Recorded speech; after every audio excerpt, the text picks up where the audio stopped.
Hi, I'm Kat and I play red. If you've been to any of the bigger conventions, there's loads of new releases at Essen and at Gen Con, loads. And so normally you have your list telling you what games you want to look at, you want to buy. Sometimes something will come out of the blue and surprise you, and we like that. This is our Essen surprise pick for the year. Talking about the blue as well, look at that. Lunar Capital, designed by Jose Ramon Palacios, produced by Devere Games. We knew nothing about this game going into it, and we've had loads of fun with it. So let's have a look at how it plays. Today, in 1977, colonising the moon is not just science fiction. After all, we've already terraformed Mars. Various businesses are vying for a piece of that moon pie. Players take on the role of colonists who are trying to construct the most effective moon station. The game is played over 3 phases, each with 4 rounds. So you only have a total of 12 rounds to get everything done. We're going to start with all of the A tiles in our rocket dispenser. Here, we've shuffled the construction deck. We're going to draw 3 cards each and then place 4, oops, upside down, on the board here. 1, 2, 3, 4, and place 1 tile under each of them. In turn orders, players will choose a card and tile combination to take. So I'm going to take, let's have a look, what's the number? I'm going to take this one, at which point I then need to pop my tiles to the side for now, and the first thing I have to do is place a construction card. It doesn't have to be the one that you just picked up. There are 4 rules for placing construction cards. First thing is, they must be placed upright, not rotated or covering another one, but so that the number is always visible in the top left-hand corner. Cards must be placed in numerical order, going high to low, left to right, and numbers cannot be duplicated. The third placement rule is that all cards placed after the first one must touch a complete edge of another card. So either at the bottom there or at the side, but you must have one entire edge in contact with another card. The final rule is you may only have 3 rows. So there we go. Now these rows can be any length, they don't need to be the same, but you can only place in 3 rows. If you can't place according to these rules, you must place a card face down on the row, and then no projectiles can be placed onto it for the remainder of the game. Let's go back. After placing your card, this is my hand, isn't it? After placing your card, you must then place all projectiles that you just took onto the card. So for now, I don't have a lot of choice. I'm going to pop that there. Now, some cards have projectiles or other things printed on them. Let's pull this one. So here, for example, we have a greenhouse already printed. This symbol here is the lunar scaffolding, and there's only one specific type of tile that can be placed on top of that. Let's have a look for one. Aha. And that is the construction buildings that have the little yellow symbol here. So these are the only tiles that can be placed onto this space. There is, however, one tile that can change all that. This is the demolition tile. So you can use this to place over a site already marked on a card, lunar scaffolding, or a tile you previously placed, and that essentially opens up that spot for you to place another tile. So that was what I did. Some tiles will give you bonuses. These are the two bonuses available. So we have the robot symbol here, which you can also see over here on the main board. So if you place a tile with this symbol, you'll get one of these little robot tokens. And if you place a tile with this symbol, you'll get one of these logistic tokens. Now, if you get either of these things, you're going to place them on your company board and wait for a point at which you want to use them. Now, the robot tiles, let's have a look. These allow you to block out a number. So I'm trying to do this upside down. I could pop that there, which basically knocks the 8 out, and then that would allow me to place a 6 there. So the robots kind of changed the numbering system for you. The logistic tokens here allow you to swap tiles on the main player board. So if I wanted, oops, we should have a tile there. If I wanted this tile but this card, I could use my logistics token to swap those over and then take this tile and this card. Once you've placed your card and any tiles you picked up, you're going to move this last delivery token. Now, I think it was there I picked up from, so I'm going to pop that there. You can still take from this spot, but there's a little reminder here. You will need to remove one of the cards from your hand. So if I wanted to take from here, I could do so, but I'd have to place a card from my hand at the bottom of the deck there.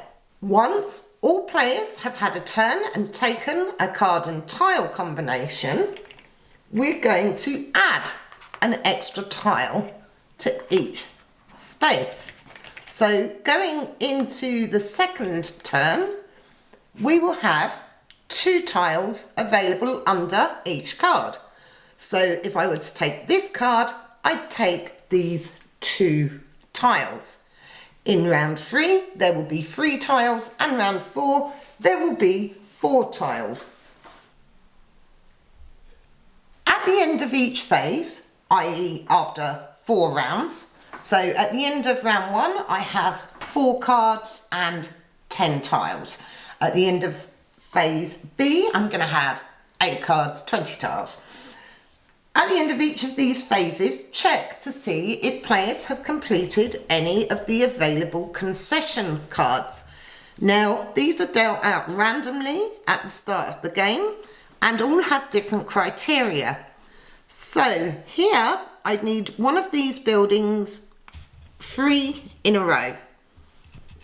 For this one, I'd need 3 of these retail units in a row or a column next to each other. And for the large concession here, I'd need 5 or more of these buildings. Now, at the end of round A and round B, if I've achieved them, I put my marker on.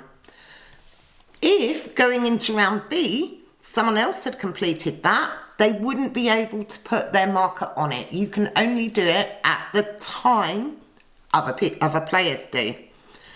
These will score you full points if they're completed at the end of round A and B. These will score you nothing if you complete them in round C, whereas the major concession, you'll get half points for scoring at the end of round C. So we check that. Then we're going to remove all the tiles from the board. Actually, I'm going to be lazy and just do that. The cards will stay on the board. We remove the A tiles from our rocket and fill it with B tiles. So we're going to place one on here because we're round 1 of phase B, and the rest will go in here. Okay, I haven't got all of them, but you get the idea.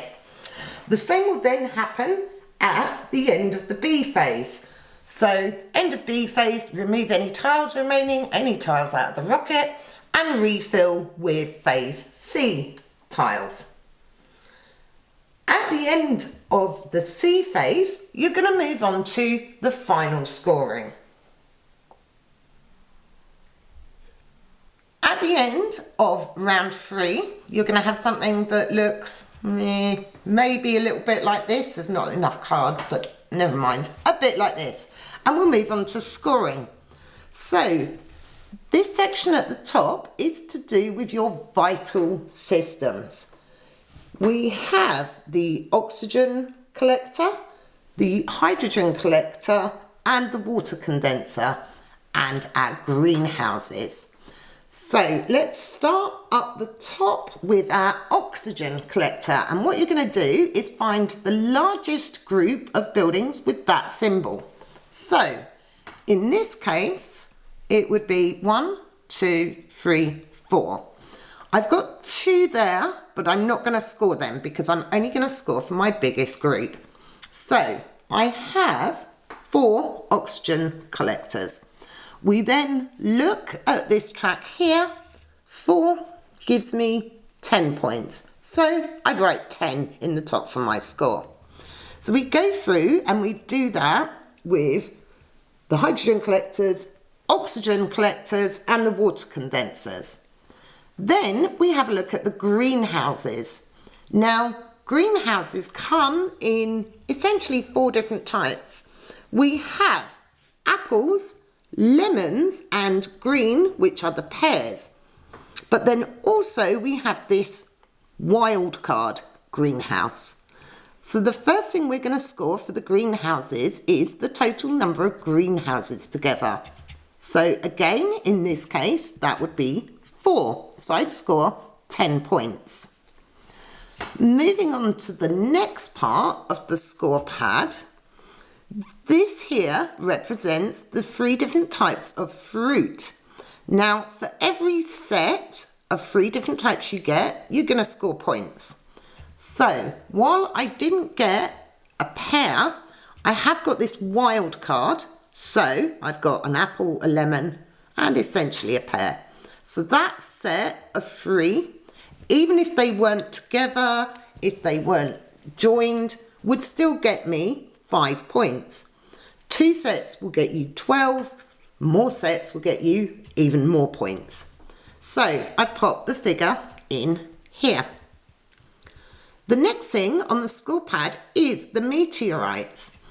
There are quite a few meteorites printed on cards and obviously the tiles. So you're going to count how many you have in your tableau.